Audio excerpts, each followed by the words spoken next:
سبحان اللہ العظیم۔ حاضرین کرام،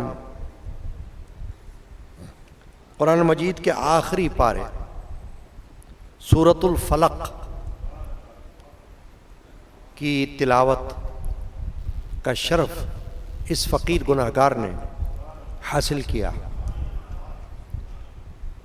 یہ مدنی سورہ ہے اور اس میں 5 آیات مبارکہ ہیں۔ گزشتہ جمعہ میں نے سورۃ الناس کی تلاوت کی تھی، وہ آخری سورہ ہے قرآن پاک کی، اور یہ اس سے پہلے والی سورہ ہے۔ ان دونوں سورتوں کو معوذتین کہا جاتا ہے، کیونکہ ان دونوں سورتوں میں اللہ تبارک و تعالی نے بندوں کو اپنی پناہ مانگنے کا حکم دیا ہے۔ پناہ یعنی امان، حصار۔ باری تعالی نے اپنے حبیب و محبوب حضور نبی کریم رحمۃ اللہ علیہ شافع المذنبین علیہ التحیۃ والتسلیم کے وسیلہ سے اپنے بندوں کو یہ حکم دیا کہ مختلف چیزوں کے شر سے جو مخلوقات میں سے ہیں اللہ کی پناہ مانگو، اللہ کی پناہ طلب کرو، کیونکہ سب سے بڑی پناہ اس کی ذات پاک ہے۔ جو اس کی پناہ میں آ گیا پھر اس کو امن مل گیا، سکون مل گیا اور نجات مل گئی۔ چنانچہ یہ دونوں صورتیں قرآن پاک کی آخری صورتیں ہیں ترتیب کے اعتبار سے۔ قرآن پاک کی ترتیب کے اعتبار سے آخری پارے کی آخری صورتیں اور بڑی عظیم صورتیں، جو ان کو یاد کر لے وہ زبانی بھی پڑھتا رہے، اور جنہیں یاد نہ ہو وہ دیکھ کر پڑھتا رہے، تو اس کی بڑی فضیلت ہے۔ اس لیے کہ دنیا میں رہتے ہوئے مختلف آفات، بلیات، حادثات، بیماریاں، رنج و غم، بد اثرات، ان سب سے واسطہ پڑھ سکتا ہے، کیونکہ جو شخص پانی میں رہے اس کو مچھلی سے واسطہ پڑ سکتا ہے، مگرمچھ سے واسطہ پڑ سکتا ہے، سمندری جانوروں سے واسطہ پڑ سکتا ہے۔ یہ مثال ہے، کیونکہ جس جگہ وہ رہتا ہے پانی میں، تو جو پانی کے حشرات ہیں، پانی کے جانور ہیں، وہ بھی پانی میں ہیں، ان سے آمنا سامنا ممکن ہے۔ ایسے ہی جو شخص دنیا میں رہ رہا ہے، جب تک آنکھیں کھلی ہیں، مختلف قسم کے معاملات، حادثات، آفات، بلیات، ان سے واسطہ پڑ سکتا ہے۔ تیار رہنا چاہیے، ذہنی طور پر اور عقلی طور پر ماننا پڑے گا کہ واسطہ پڑ سکتا ہے۔ اب جب واسطہ پڑ سکتا ہے تو پھر ان سے نجات، ان سے چھٹکارا، ان سے بچاؤ، یہ بھی معلوم ہونا چاہیے کہ کس طرح ہو، طریقہ کیا ہو، کیا کرنا ہے۔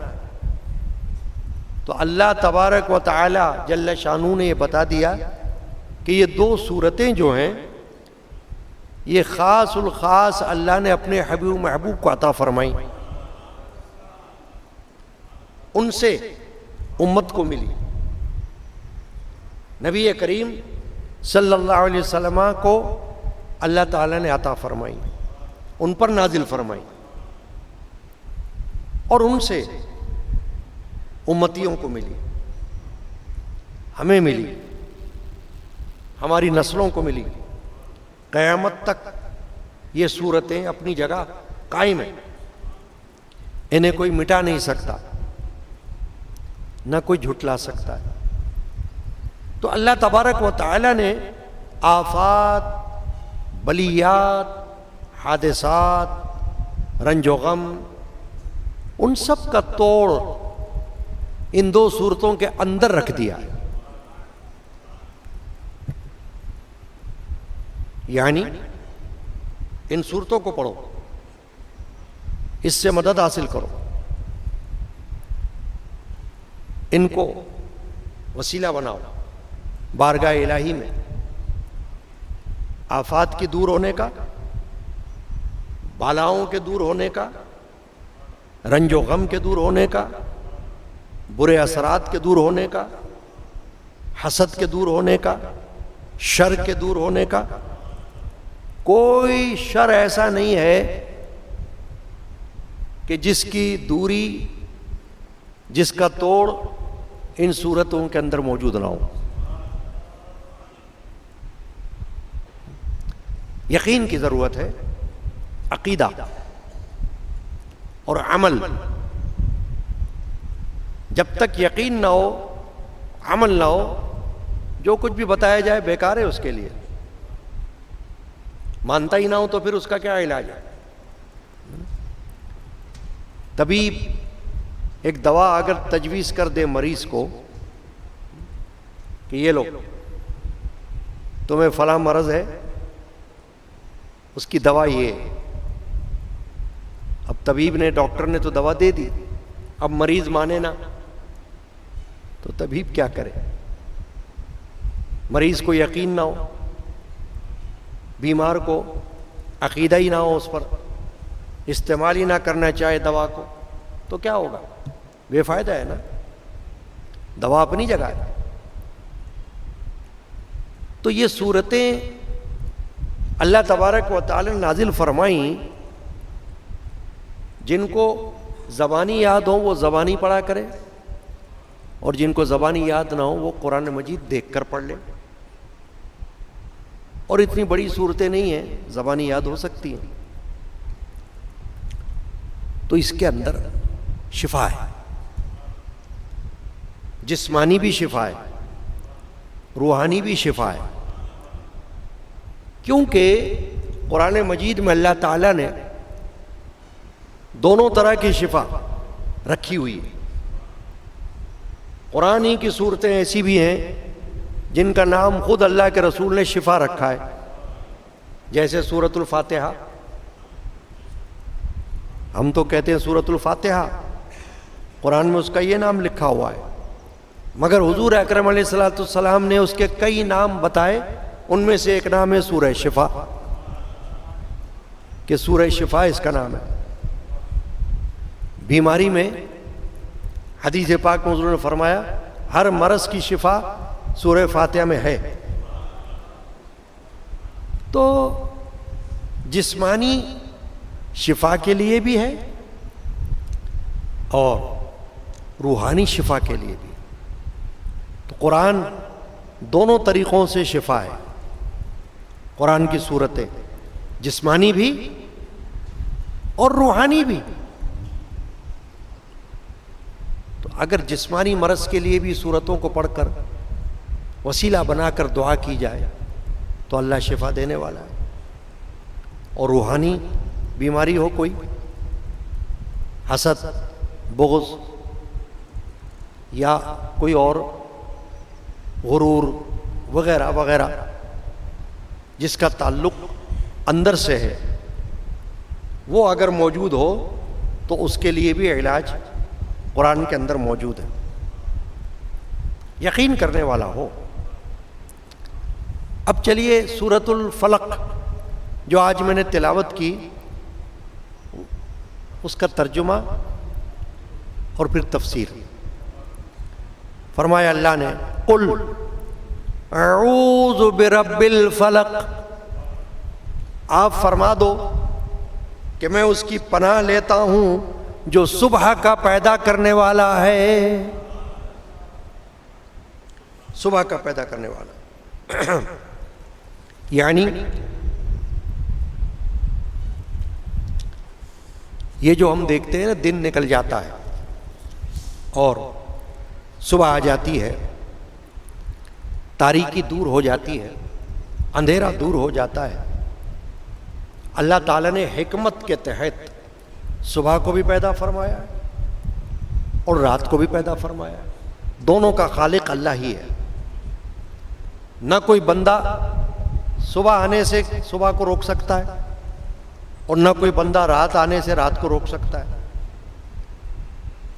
جب سورج طلوع ہوگا اجالا ہو جائے گا، جب سورج غروب ہوگا اندھیرا ہو جائے گا۔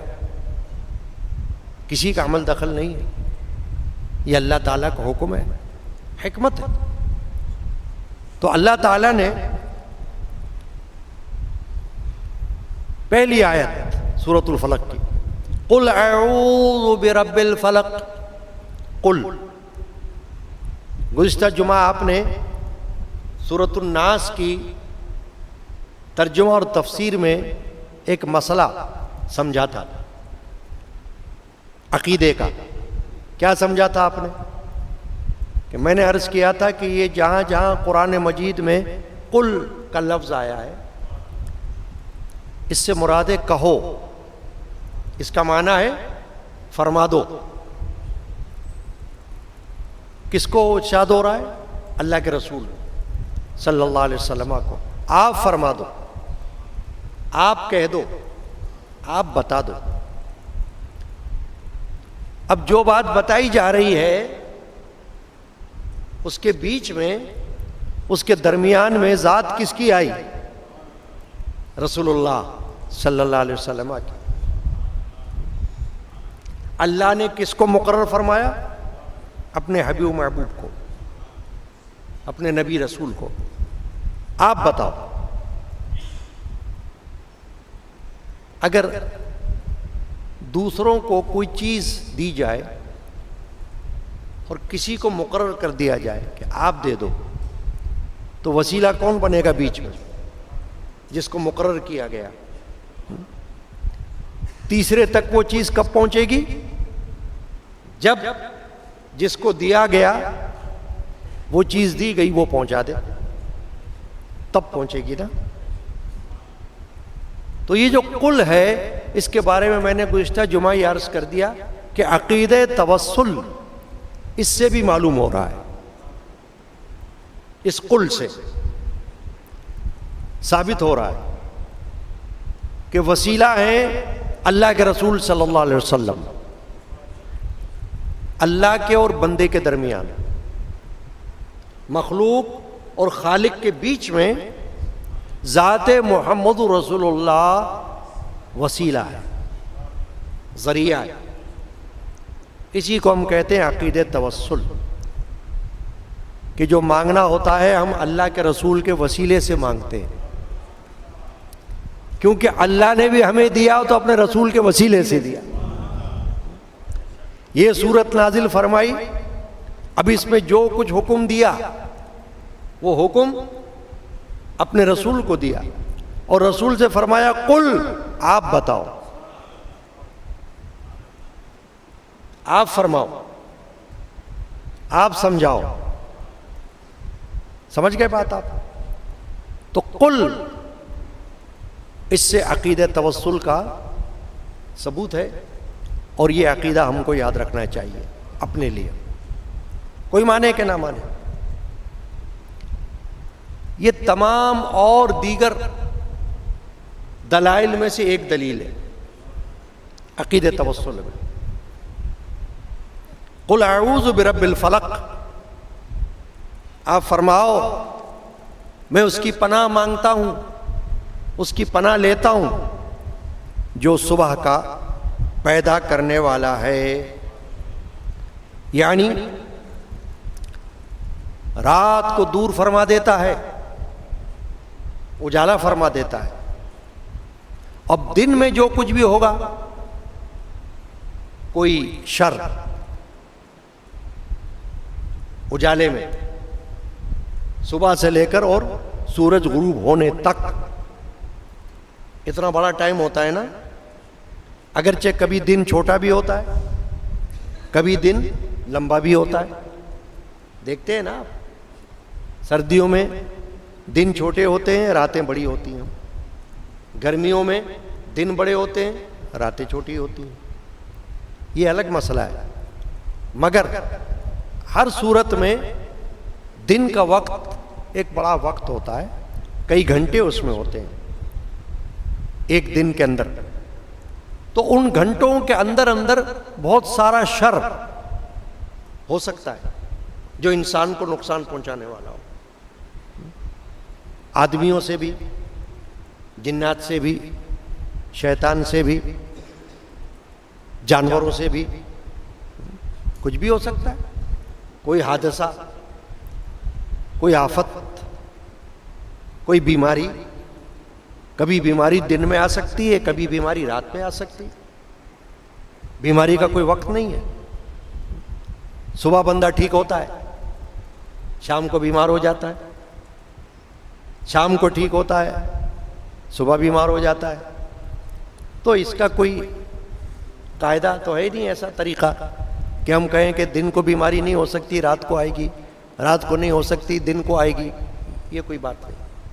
جیسے موت دن کو بھی آ سکتی ہے، رات کو بھی آ سکتی ہے۔ تو صبح کا پیدا کرنے والا کون ہے؟ باری تعالیٰ۔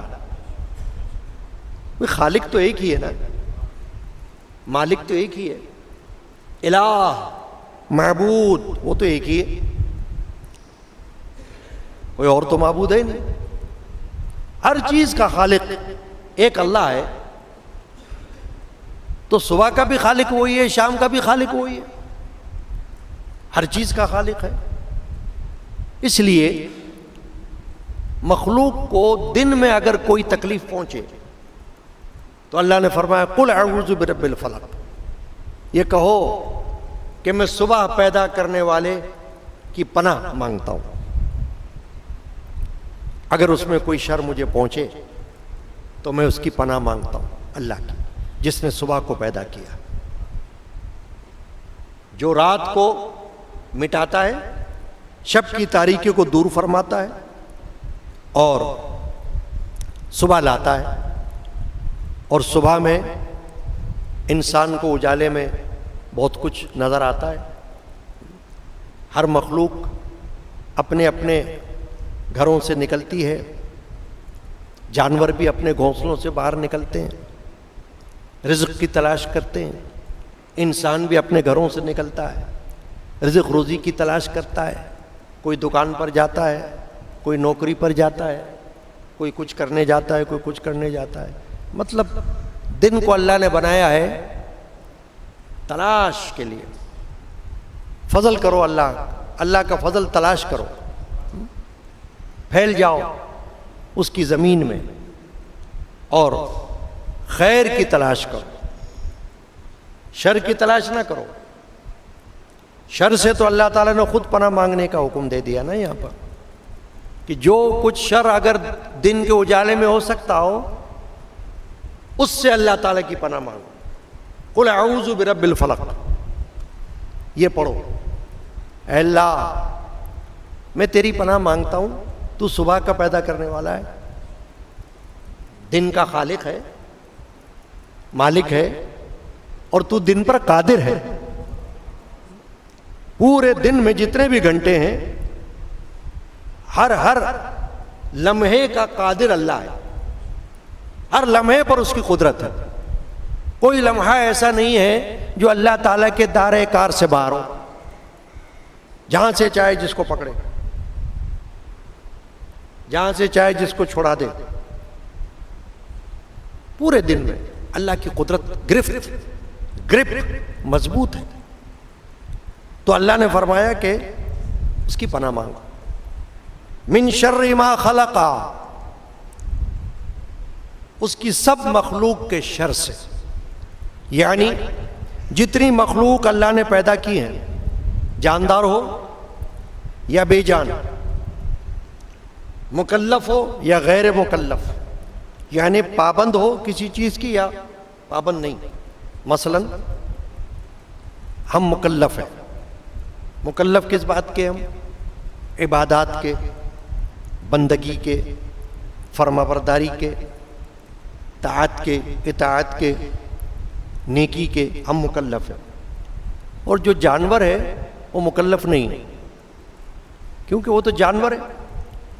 آپ دیکھیں نا، کبھی انسان کو کوئی جانور کہے تو انسان کو غصہ آتا ہے.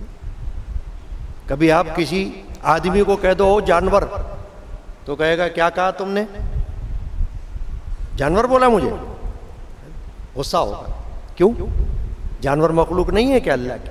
جانور بھی مخلوق ہے، مگر وہ سمجھتا ہے کہ میں جانور سے افضل ہوں. تو اگر جانور سے افضل ہے تو اس کے اندر پھر فضیلت والی چیزیں نظر آنی چاہیے جو جانور سے اس کو ممتاز کریں، ورنہ تو پھر فرق کیا ہوگا؟ قرآن مجید میں اللہ تعالیٰ نے ایک مثال بیان کی ایسے لوگوں کی جو ہیں تو انسانی شکل و صورت کے، مگر اللہ نے فرمایا اولئک کالانعام بل ہم اضل. قرآن کے الفاظ ہیں، اولئک کالانعام بل ہم اضل. فرمایا یہ جانوروں کی طرح ہیں بلکہ ان سے بھی زیادہ گمراہ.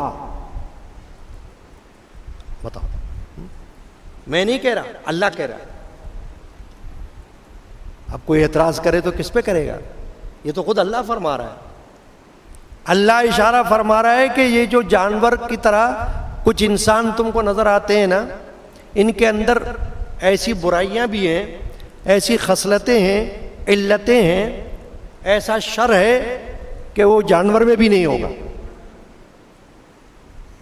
اولئک کالانعام، انعام کہتے ہیں جانوروں کو، مویشیوں کو، چوپائے، جن کے بارے میں میں نے کہا کہ وہ مکلف نہیں ہوتے، ہم مکلف ہیں. مگر اللہ نے فرمایا کہ ایسے بھی لوگ ہیں جن کو آپ شکل و صورت سے تو کہو گے انسان، حضرت انسان، مگر حضرت انسان کہلانے کے لائق نہیں. اولئک کالانعام بل ہم اضل. فرمایا یہ تو جانور کی طرح بلکہ اس سے بھی آگے، اس سے بھی 2 ہاتھ آگے. یعنی جانور بھی شرمائے، جانور خود ان سے پناہ مانگے، اے یار میں تو تم سے اچھا ہوں، تم تو بہت ہی گھٹیا بندے ہو، انسان ہو کر انسانوں کی جیسی تمہارے اندر کوئی خوبو نہیں ہے، کیسے انسان ہو تم؟ تو فرمایا اللہ نے سورۃ فلق کی دوسری آیت میں من شر ما خلق، اس کے سب مخلوق کے شر سے، کہ جو بھی مخلوق اللہ نے پیدا کی ہے، کوئی ایسی بھی ہے جس کے اندر خیر ہوتا ہے، کوئی ایسی بھی ہے جس کے اندر شر ہوتا ہے. اب انبیاء کرام، اولیاء کرام، ان میں خیر ہے، شر نہیں.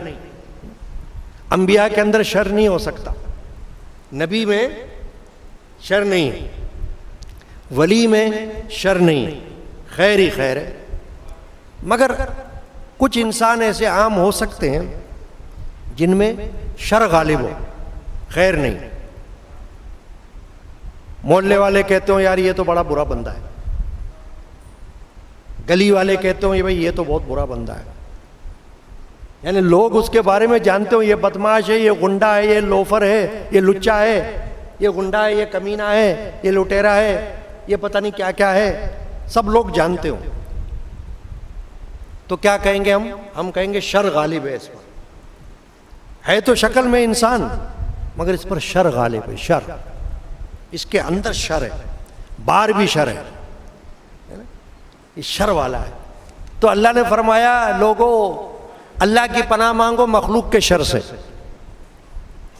اے رسول ان سے فرما دیجئے کہ میں پناہ مانگتا ہوں اللہ کی مخلوق کے شر سے، کہ جو مخلوق اللہ نے پیدا کیے کیڑے مکڑوں کی طرح دنیا میں، پوری دنیا میں پھیلی ہوئی ہے مخلوق اللہ کی، انسان بھی ہیں جانور بھی ہیں، ان کے شر سے، کہیں درندے ہیں، کہیں چرندے ہیں، کہیں پرندے ہیں، کہیں کیڑے مکوڑے ہیں، کہیں سانپ بچھو ہیں، کہیں کیا ہیں، بہت ساری مخلوقات ہیں اللہ کی، اس میں شر ہو سکتا ہے، تو فرمایا ہر شر سے اللہ کی پناہ۔ وَمِن شَرِّ غَاسِقٍ إِذَا وَقَبَ، تیسری آیت سورہ فلق کی، فرمایا اور اندھیری ڈالنے والے کے شر سے جب وہ ڈوبے، یعنی جب رات آ جائے، دن غائب ہو جائے، تو جب رات آ جاتی ہے نا تو کچھ شر ایسے ہوتے ہیں جو رات میں نمودار ہوتے ہیں، چور اچکے، ڈاکو قسم کے لوگ، آج کل تو دن میں بھی ڈاکو ہوتے ہیں، ان کی قسمت میں ڈاکہ ڈالنا لکھا ہوا ہے، ان کو ہم کہیں گے بد نصیب، ڈاکو کو کیا کہیں گے ہم؟ بد نصیب، جہنمی، کیونکہ ڈاکو وہ ہے جس کے بارے میں شرع نے کیا فیصلہ کیا ہے؟ شریعت نے یہ فیصلہ کیا ہے کہ اگر ڈاکو ڈاکہ ڈالتے ہوئے مارا جائے تو اس کی نماز جنازہ نہ پڑھنا، نماز جنازہ اس کی نہیں ہے، یعنی لوگوں پر معاف ہے، کیونکہ وہ ایسا حرامی ہے کہ جس کو چھوڑ دو ایسے کہ اس نے لوگوں کو تکلیف پہنچائی، ڈاکہ ڈالا، تو ڈاکو چاہے مسلمان ہو چاہے کوئی بھی ہو، جب ڈاکہ ڈالتے ہوئے مارا جائے تو نماز جنازہ نہیں۔ تو ڈاکو، چور یا بعض درندے راتوں کو نکلتے ہیں، ہے نا، اور رات میں ویسے بھی خوف ہوتا ہے انسان کو کبھی۔ علماء نے فرمایا ہے کہ رات کو اکیلے سفر کرنے سے احتیاط کرنا چاہیے، کیونکہ اور کچھ بھی نہ ہو تو خود رات ایک ایسی چیز ہے جس سے کچھ خوف انسان کو فطری طور پر محسوس ہو سکتا ہے۔ قبرستان میں اکیلے جانے سے منع کیا گیا ہے رات کو، کہ رات کو اگر قبرستان جانا ہو تو اکیلے جانے سے بچو، کیونکہ تمہیں اس ماحول سے خوف آ سکتا ہے، وہ خوف تمہارے دل پر بیٹھ سکتا ہے، کیونکہ وہ قبروں کی جگہ ہے، وہاں پر نہ جانے کیسے کیسے لوگ مدفون ہیں، روحیں الگ الگ ہیں سب کی، حالانکہ مسلمانوں کا ہی قبرستان ہوگا مگر جانے کیسے کیسے لوگ وہاں پر دفن ہیں۔ تو راتوں کو جنات کے نکلنے کا ٹائم ہوتا ہے، شیاطین کے نکلنے کا وقت ہوتا ہے۔ حدیث پاک میں نبی اکرم صلی اللہ علیہ وسلم فرمایا ہے کہ مغرب کے بعد اپنے بچوں کو نکلنے سے روکو، یعنی یہ بھی ایک بتایا طریقہ کہ مغرب ہو جائے، جب سورج غروب ہو جائے، اندھیرا چھا جائے، رات آ جائے، تو بلا وجہ بچوں کو گھروں سے باہر مت نکلنے دو۔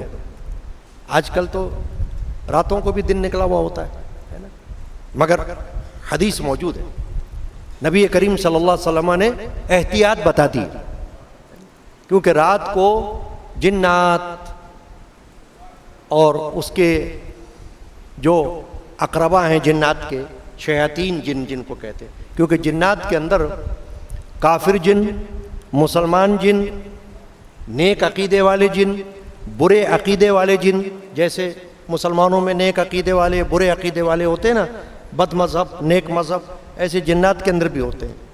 کافر مسلمان کے علاوہ مسلمان جنات ہی کے اندر اچھے جن اور برے جن دونوں قسم کے ہو سکتے ہیں، تو جنات جو ہیں وہ تکلیف بھی پہنچا سکتے ہیں۔ تو نبی اکرم علیہ الصلوۃ والسلام نے فرمایا کہ اکثر ان کا جو وقت ہوتا ہے نکلنے کا وہ رات کا ہوتا ہے، تو ذرا احتیاط کرو، پرہیز کرو۔ اب اگلی آیت جو ہے چوتھی آیت، اس میں کیا فرمایا؟ وَمِن شَرِّ النَّفَّاثَاتِ فِي الْعُقَدِ، اور ان عورتوں کے شر سے جو گروں میں پھونکتی ہیں، گرہ یعنی گانٹھ، نوٹ انگریزی میں ہم کہتے ہیں، گرہ باندھنا ہے نا، عقد، یہ جو عربی میں لفظ عقد اس کا معنی ہے باندھنا، اسی سے لفظ نکلا ہے عقیدہ۔ یہ جو ہم کہتے ہیں نا ہمارا عقیدہ، ہمارے عقائد، تو عقیدہ کا معنی ہے وہ بات جو ہم نے باندھ لی، پلو میں، یعنی اپنے لیے ہم نے اس کو مضبوط کر لیا، اس کو کہتے ہیں عقیدہ۔ تو عقیدہ جو ہے وہ عقد سے نکلا ہے لفظ سے۔ تو اللہ نے فرمایا وَمِن شَرِّ النَّفَّاثَاتِ فِي الْعُقَدِ، ان عورتوں کے شر سے، ان ہستیوں کے، ان نفوس کے شر سے جو گروہ میں پھونکتی ہیں۔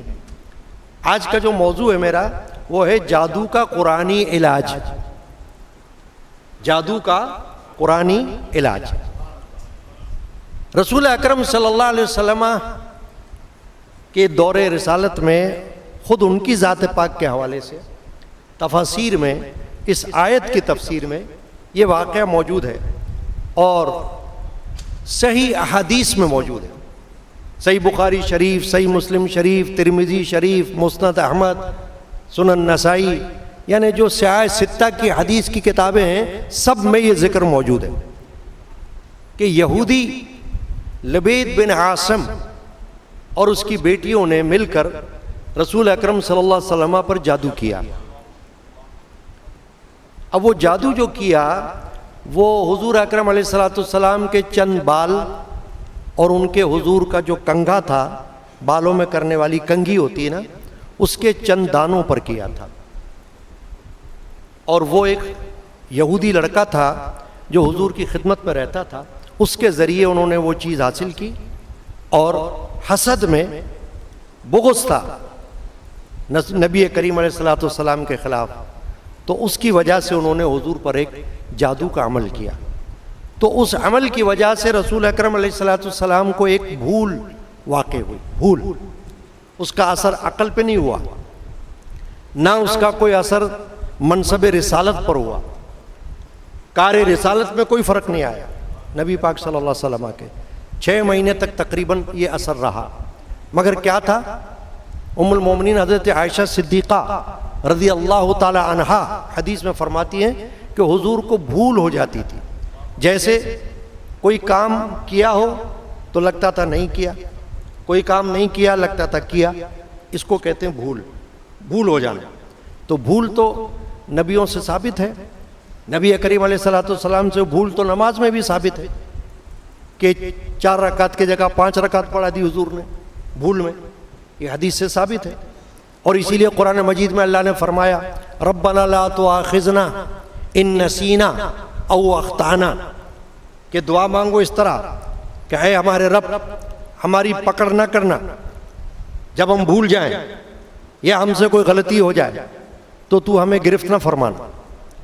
تو انسان کو بھول پر اللہ تعالیٰ نے معافی دے دی ہے کہ اگر کوئی بھول گیا تو کوئی بات نہیں، جان بوجھ کر ہوگا تو پکڑ ہو جائے گی کوئی۔ تو رسول اکرم صلی اللہ علیہ وسلم کو ایسا ہوا کہ آپ بھول جاتے تھے کوئی کام کو، یہاں تک کہ ام المومنین عائشہ صدیقہ رضی اللہ تعالیٰ عنہا یہ فرماتی ہے کہ نبی اکرم صلی اللہ علیہ وسلم کو ایسا بھول ہو جاتی تھی کہ میں نے کیا حالانکہ نہ کیا ہوتا، اور بھی باتوں میں بھول ہو جاتی تھی۔ تو فرماتی ہیں کہ ایک دن رسول پاک صلی اللہ علیہ وسلم نے فرمایا کہ عائشہ مجھے اللہ نے بتا دیا کہ میرے ساتھ مسئلہ کیا ہے۔ کیا بتا دیا؟ فرمایا کہ 2 لوگ آئے میرے پاس، وہ فرشتے تھے، اور ایک میرے سرانے بیٹھ گیا، ایک میرے پائنتی پہ بیٹھ گیا، اور ان دونوں نے ایک دوسرے سے پوچھا کہ ان کے ساتھ کیا مسئلہ ہے؟ تو دوسرے نے کہا ان کے ساتھ مسئلہ یہ ہے کہ ان پر ایک یہودی نے جادو کر دیا ہے۔ کہا کس طرح جادو کیا؟ کہا ان کے کنگھے پر اور بالوں پر کچھ جادو کا اثر کیا ہے۔ تو کہا وہ کہاں ہے؟ تو انہوں نے کہا ایک کنواں ہے، اس میں پتھر کے نیچے دبایا ہوا ہے، زیروان کنویں کا نام تھا۔ تو حضور نے فرمایا کہ مجھے وہ کنواں بھی بتا دیا گیا۔ تو سرکار دو عالم صلی اللہ علیہ وسلم نے حضرت علی کرم اللہ وجہ کو بھیجا، اور پھر خود بھی تشریف لے گئے، کچھ اور بھی صحابہ ساتھ تھے۔ وہاں جا کر اس پتھر کو نکالا اور اس کے نیچے سے وہ چیزیں نکلی، اور اس میں ایک موم کا پتلا تھا جس میں رسول پاک صلی اللہ علیہ وسلم کی شبیہ بنی ہوئی تھی جادو کے لیے۔ تو نبی پاک صلی اللہ علیہ وسلم نے وہ چیزیں لے لیں۔ اب یہ جو صورتیں ہیں اللہ تعالیٰ نے نازل فرمائی، سورۃ الفلق، سورۃ الناس، اس کو کہتے ہیں معوذتین. اور حضور نے فرمایا کہ اللہ نے یہ نازل فرما دی ہیں اور مجھ کو حکم ہو گیا ہے کہ میں اس کو پڑھتا ہوں، اور اس کی ایک ایک آیت کو پڑھ کر 11 گریں لگی ہوئی ہیں، 11 گانٹھیں لگی ہوئی ہیں، میں ان کو کھولتا جاتا ہوں. تو ایک ایک گرہ کو حضور کھولتے گئے اور وہ اثر دور ہوتا گیا، یہاں تک کہ جب 11 گریں کھل گئیں تو حضور نے فرمایا مجھے شفا ہو گئی.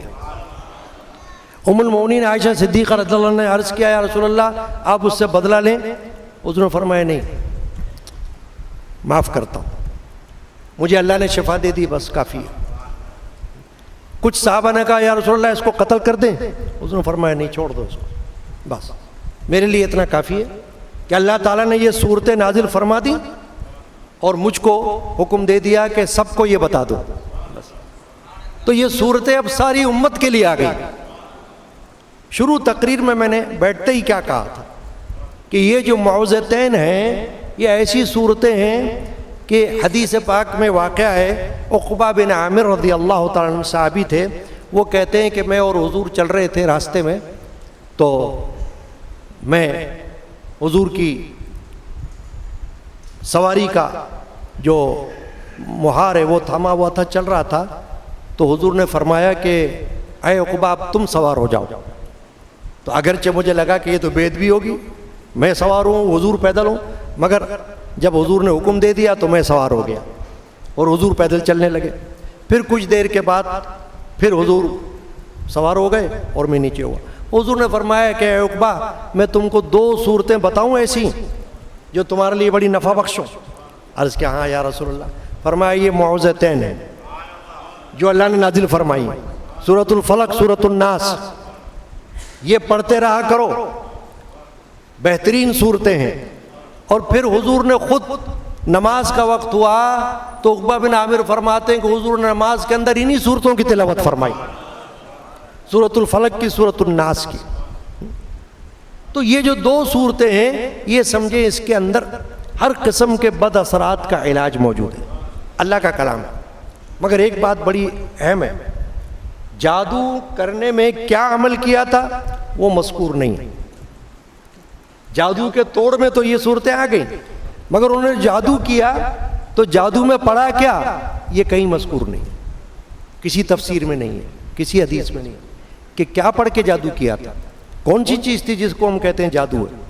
نہیں، بس اتنا ہے کہ وہ جادو تھا. تو وہ ایک طرح کا عمل ہوتا ہے کہ جس سے انسان کے اندر تبدیلی کا احساس ہو جاتا ہے. تو حضور کی تبدیلی بس اتنی تھی کہ بھول ہو جانا اور کوئی نہیں. باقی تو حضور نبی منصب نبوت پر فائز تھے، اسی طرح تھے. اب یہیں سے علماء نے فرمایا کہ قرآن کی آیات احادیث کو پڑھ کر پھونکنا، دم کرنا یہ بالکل جائز ہے. بعض لوگ اس کا بھی انکار کرتے ہیں، وہ جہالت سے کرتے ہیں، ٹھیک ہے نا، وہابی قسم کے لوگ. ورنہ خود حضور اکرم علیہ الصلوۃ والسلام سے ان صورتوں کو پڑھ کر دم کرنا ثابت ہے. حدیث پاک میں ہے کہ حضرت اسماء بنت امیس نے حضور اکرم علیہ الصلوۃ والسلام سے عرض کیا کہ یا رسول اللہ میرے بچوں کو نظر لگ جاتی ہے تو میں کچھ پڑھ کے پھونک دیا کروں؟ حضور نے فرمایا ہاں پڑھو اور پڑھ کے دم کر دو. تو دم کر دینا، پھونکنا اگر قرآنی آیات سے ہو، اللہ کے کلام سے ہو اور احادیث سے ہو، بالکل جائز کلمات سے ہو تو بالکل جائز، اور جہاں ناجائز ہو تو بالکل حرام، کفر کے قریب.